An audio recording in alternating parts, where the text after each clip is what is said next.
Nos encontramos, esto es como el día de la marmota, volvemos a comenzar con un tema que ya lo revisamos, que ya lo analizamos. Es distinto, eso sí, hay que reconocerlo, pero apunta a lo mismo, a escribir una nueva constitución para nuestro país. Y claro, esto es nuevo, es distinto y la gente comienza a preguntarse qué fue lo que ayer pasó, esta instalación de la comisión experta y el comité técnico de admisibilidad. ¿De qué estamos hablando para que nuestros seguidores puedan entender en forma simple estos organismos que comenzaron ayer su funcionamiento? Bueno, recordemos que este proceso tiene tres grandes, digamos, organismos, se podría decir, que es justamente esta, como tú bien dices, esta comisión experta.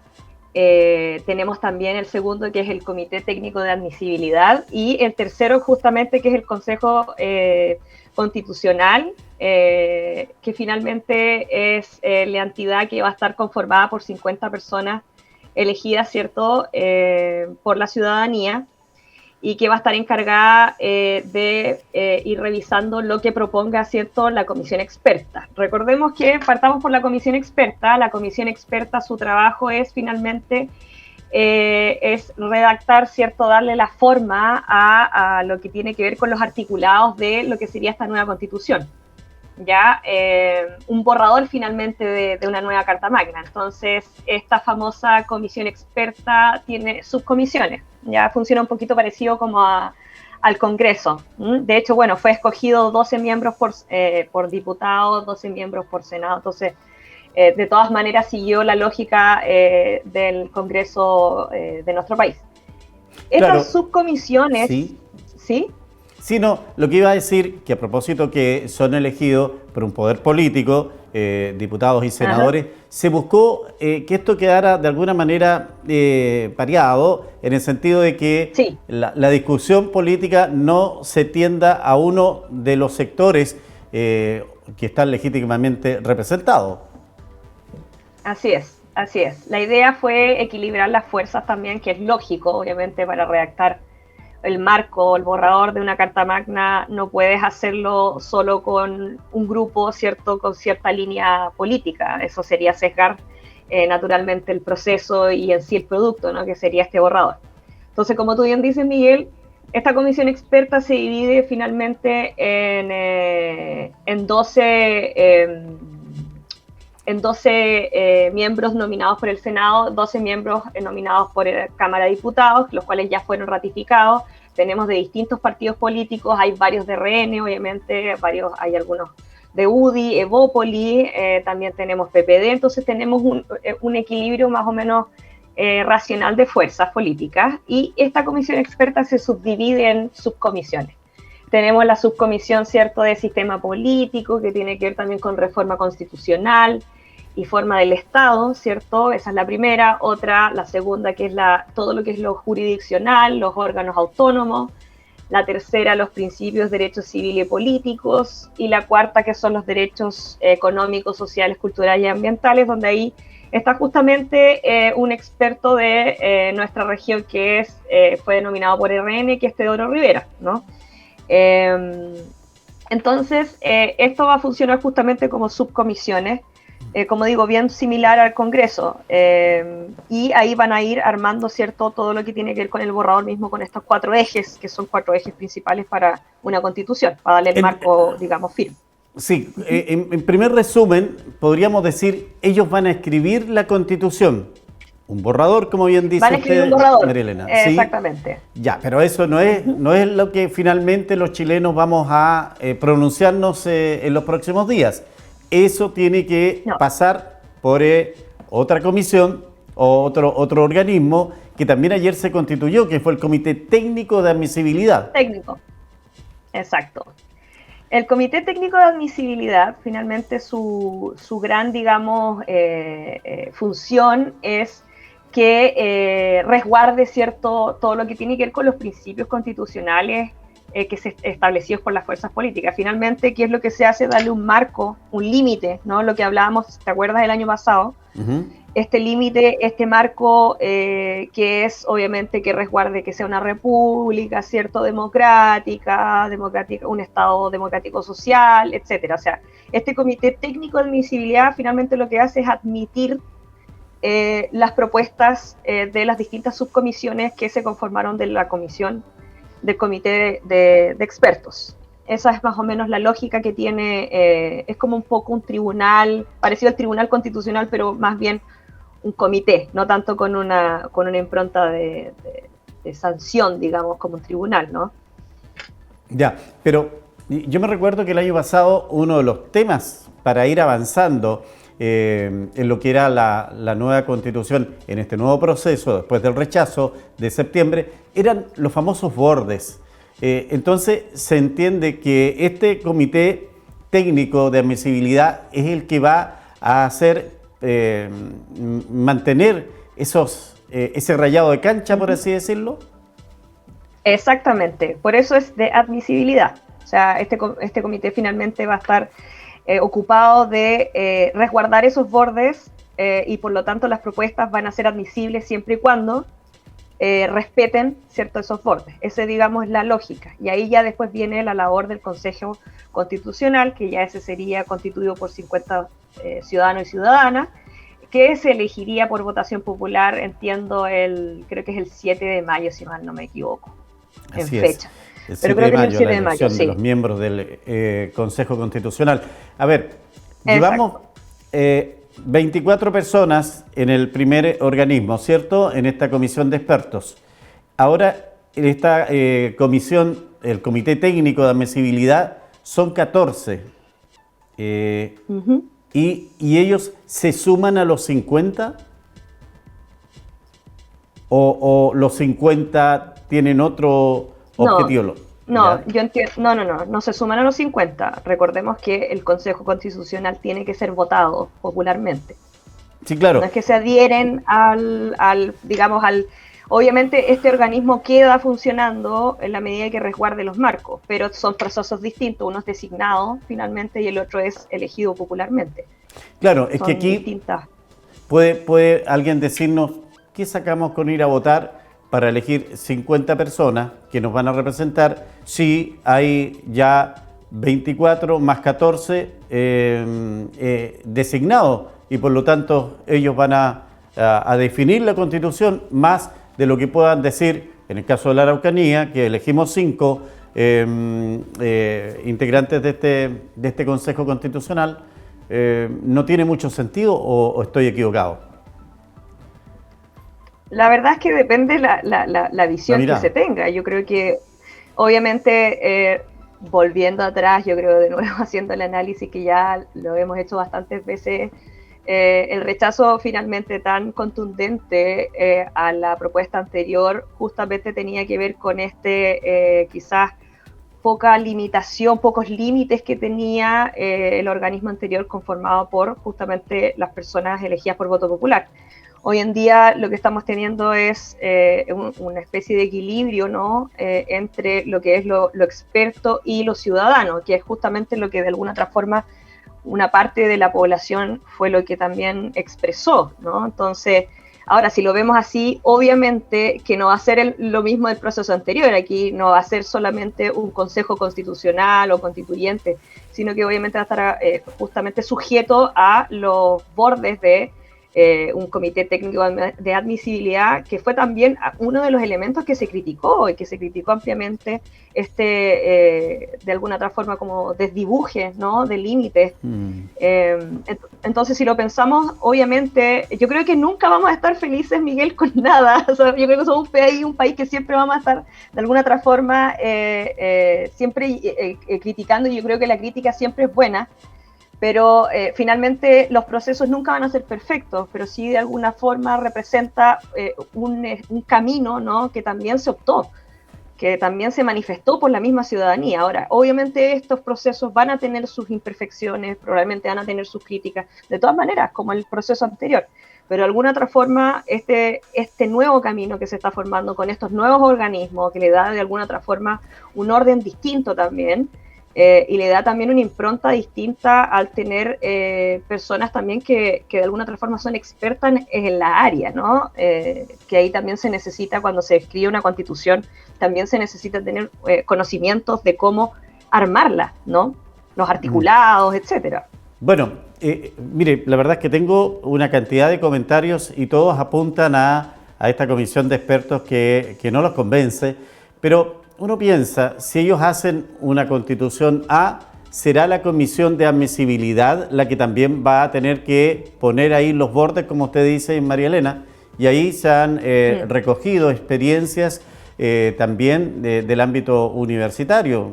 La Universidad de la Frontera tiene una representante ahí, abogada constitucionalista, que seguramente va a ser la línea en que se va a tratar de establecer, que es lo que todos esperan, una constitución para todos y sin privilegios. Claro, exacto. Por eso mismo también este rol que va a tener este tercer órgano, ¿no? El Consejo Constitucional, que finalmente sería este órgano que conversamos, que es elegido por voto popular, viene a ser ese contrapeso, ¿no? Ciudadano, a que esto tampoco vaya o se desnivele o se desequilibre excesivamente hacia lo extremadamente técnico academicista. Pensemos también que ahí yo de alguna otra forma también hago una crítica constructiva cuando vemos la terna que se aprobó de personas, tanto en el comité técnico como en el expertos y expertas, la mayoría, yo diría el 90% son abogados o abogadas.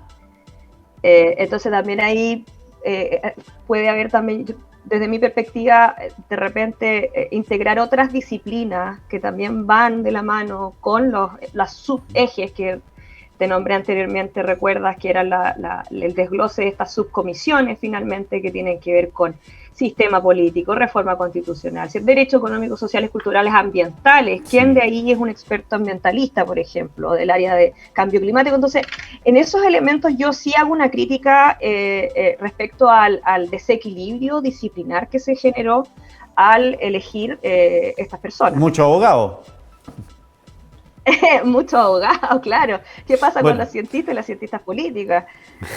Mire, aquí me está hablando, bueno, voy a revisar algunos. Cristian Sebastián me dice, la ciudadanía indicó dos cosas, nueva constitución y quienes la redacten fueran 100% electos. Esto último no se está respetando. Patricio Jorquera me dice, estos expertos, según ella, me pregunto, ¿qué bueno han hecho por mi región? Los elegidos, ¿quién ha elegido? Ha sido designado. Acuña Ricardo me dice, expertos en perjudicarnos, los expertos que pretenden son grupos corruptos. Chile se farrió la Constitución.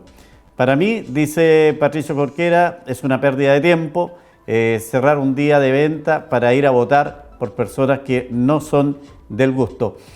Hay una confusión con lo último que aclaró María Elena, que se puede pensar que estas personas que han sido designadas son los candidatos para ser los consejeros constituyentes. Los consejeros constituyentes los vamos a elegir directamente en el voto popular, ¿verdad? 7 de mayo, exactamente. No son lo mismo lo que están mencionando ahí los queridos comentaristas. Me gusta mucho siempre tener en claro los comentarios y que yo creo que es una sensación bien generalizada. O sea, lo que leemos ahí yo creo que es algo que viene de años, esta desconfianza con el sistema político. Chile la trae de muchos años.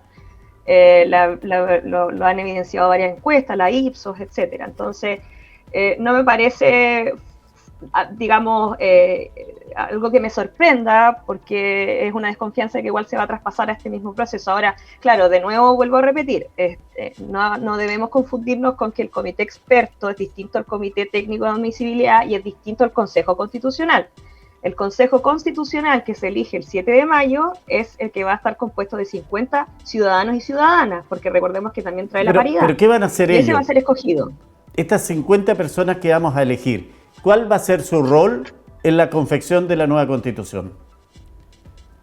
Finalmente, lo que van a hacer el Consejo Constitucional, por lo que yo tengo entendido, de las distintas proposiciones y finalmente los cambios que se hicieron, ellos y ellas van a estar encargados de recibir esta propuesta, cierto borrador, y finalmente ellos van a tener que revisar y proponer otros elementos que vayan dentro de este mismo borrador, ¿no? No va a ser solamente un consejo observador, por decirlo, pasivo, sino que también va a ser activo, o sea, por algo también está dentro y es uno de los órganos más importantes también. O sea, los expertos y el comité técnico lo que hace finalmente es proponer una estructura que sea lógica, coherente, que finalmente responda también a muchas de las demandas que se hicieron por parte de la ciudadanía, pero que se respondan de forma también experta, o sea, técnica. Recordemos, insisto, escribir una constitución no es escribir una carta, no es escribir un mail, es escribir una estructura que es muy compleja, que tiene que tener coherencia, en donde cada articulado obviamente va a tener netamente un impacto en distintas áreas sociales, entonces no es llegar y escribir algo. Ahora, obviamente aquí quizás la gran labor que va a tener este Consejo Constitucional va a ser la voz de la ciudadanía. Si la ciudadanía opta por esta actitud de, sabes que no me interesa, yo ya estoy aburrido, bueno, entonces probablemente vamos a tener una constitución que no va a representar. Entonces, hay también una labor de nosotros mismos y nosotras mismas de, como ciudadanía y sociedad civil, estar activamente participando. O sea, esto también va a ser algo que finalmente a futuro nos va a ir de todas maneras impactando y afectando hasta incluso en nuestra vida privada. Entonces, sí, no nos podemos restar, sí, creo yo. Sí, viene otro punto que era lógico también preguntarse. Patricio me dice, ¿de dónde saldrán los sueldos para estos personajes? De seguro de nuestro impuesto, plata botada. 50 personas a un sueldo mínimo por parte baja de 500.000 pesos mensuales. A esto hay que agregar que la gente que integra, entiendo, como expertos y la Comisión de Admisibilidad también van a recibir un sueldo, porque en un momento se había pensado que los expertos no cobraran. Entonces, también ahí se generó una situación de decir, bueno, si ellos van a hacer un trabajo, hay que pagarle, porque si no vamos a tener personas que por su nivel económico les da lo mismo generar un trabajo remunerativo o no. Entonces también iba a haber una crítica en esa línea. Exactamente, sí, o sea, de todas maneras yo también soy de la idea del principio de que todo trabajo tiene que ser remunerado, o sea, es un derecho que hemos peleado, yo creo que todas las naciones del mundo. Entonces, obviamente que esta labor que involucra algo tan importante como elaborar un borrador, ¿cierto?, de constitución, es una labor pública.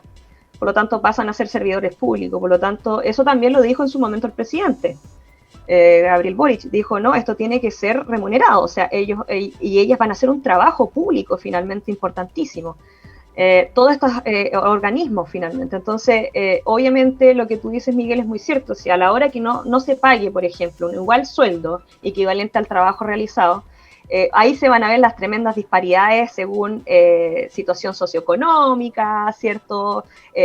Dónde está ubicada la persona, si es de la zona urbana metropolitana o de región. Entonces, de alguna otra forma, también sirve un poco para ir tratando de nivelar también este terreno, porque obviamente pensemos que la voz de Santiago muchas veces se escucha con decibeles más altos que las voces de la región. Entonces, por ahí también puede ser una estrategia y un incentivo, obviamente, para tratar de nivelar. Bueno, yo me preguntaba lo siguiente. ¿Se ha dado cuenta, María Elena, que esto ha pasado entre muchas otras noticias?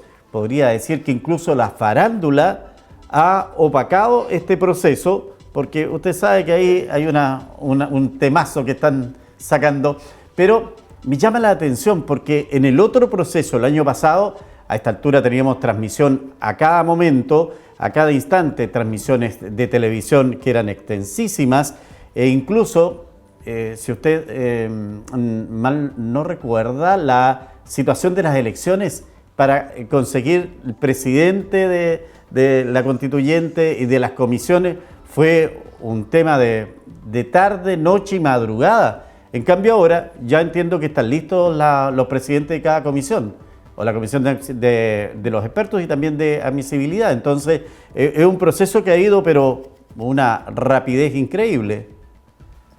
Entiendo que el de expertos quedó, no sé si estoy equivocada, Verónica Undurraga puede ser, del PPD. Del No, PPD, no ¿sí? parece. Sí. Bueno, ahí yo creo que la pregunta te la puedo hacer a ti, Miguel, porque tú eres periodista.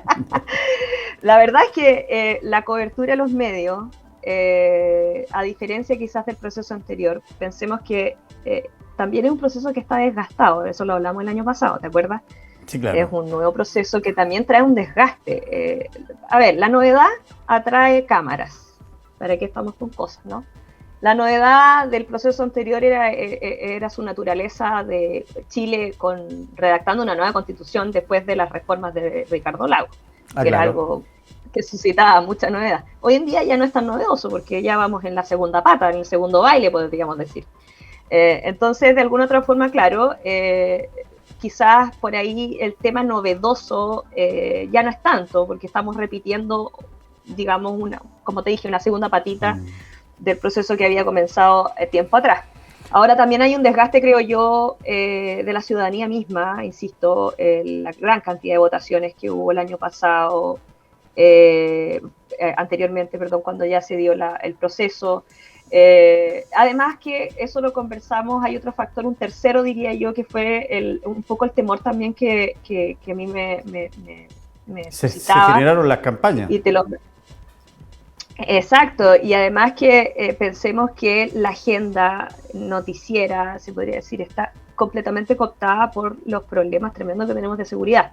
O sea, ahí las temáticas de alguna otra forma están compitiendo y en este caso seguridad se está comiendo el proceso constituyente. O sea, yo creo que mientras esto siga como una crisis de seguridad, va a haber una pseudo competencia entre estos procesos y ahí obviamente yo creo que es labor de los medios de comunicación tratar de hacer un ejercicio de equilibrios, ¿no? De las temáticas. Bueno, frente a esto, Cristian me dice, obvio, Miguel Ángel, que ahora se debe bajar el perfil de este proceso. La idea es que la ciudadanía no se dé cuenta cómo le están metiendo la cuchufleta los partidos políticos y quienes están detrás de ello. Gastón Celedón me dice, pero es evidente que se organizaron bien porque es una cocina política, me dice. Bueno, la verdad que esto dio incluso material para uno de los humoristas en Viña, en que dijo, cuando queríamos construir una constitución y queríamos que fuera gente del pueblo como nosotros, y a los días se dan cuenta, pero estos son igual que nosotros, así que hay que cambiarlo. Es un tema, como ustedes lo bien dice, muy difícil de dejar contentos a todos. Vamos a ver cómo continúa todo esto, porque hay todo un proceso, se está estableciendo cuál es el cronograma que de aquí en más vamos a tener que enfrentar para precisamente tener esta nueva constitución que entiendo ayer o el 6 se estaban estableciendo estos organismos y lo que tiene que avanzar ahora es el 7 de mayo con la elección de los miembros del Consejo Constitucional, en donde pronto ya comienza el proceso. La próxima semana comienza la propaganda. No, si esto anda súper rápido. Y van las elecciones. Después, el 6 de junio, término del trabajo de la comisión experta. 7 de junio, instalación del Consejo Constitucional. 7 de noviembre, término del trabajo del Consejo Constitucional. Y el 17 de diciembre, plebiscito de salida. Entiendo que ahora no va a ser aprueba y rechazo, ¿verdad? La pregunta. No, entiendo que... La verdad es que yo también entiendo que no tengo la certeza de eso, pero sí tiene que haber obviamente un proceso de validación ciudadana. Sí, pero entiendo que la pregunta en el voto no va a ser ahora apruebo o rechazo. Viene otro concepto, que en el fondo es lo mismo. Sí. En el fondo es lo mismo. La verdad es que ese detalle no lo tengo tan claro, pero lo más probable es que no sean los mismos conceptos. Lo mismo que pasó hoy en día tenemos un Consejo Constitucional. Claro, y antes eran cambiaron el concepto, entonces probablemente ahí van a buscar alguna acepto, no sé, ahí exacto, van a buscar alguna nomenclatura. Acepto, no acepto, por ahí va el tema. Bueno, se da cuenta que la gente cuando comenzamos a hablar de esto comienza a interesarse inmediatamente, hay interés. Vamos a ver cómo sigue este año y esperamos tenerla cerca, pues María Elena, para seguir conversando de estos y otros temas que dicen relación al momento político que vive nuestro país y que, al igual que el año pasado, la gente finalmente va a las urnas, fue histórico, y es de esperar que en esta oportunidad también ocurra lo mismo, porque va a ser obligatorio, ¿verdad? Así es, hoy en día ya pasó a ser obligatorio el voto, así que ya vamos a tener que todos y todas estar ahí ejercitando nuestro derecho y nuestro deber también. Muy bien, no le quito más tiempo. Gracias, María Elena, por este contacto, y seguiremos ahí conversando de esta temática política que va a ser lo trascendental en este año que estamos comenzando. Ya pues, Miguel, nos estamos viendo entonces. Cariño al equipo.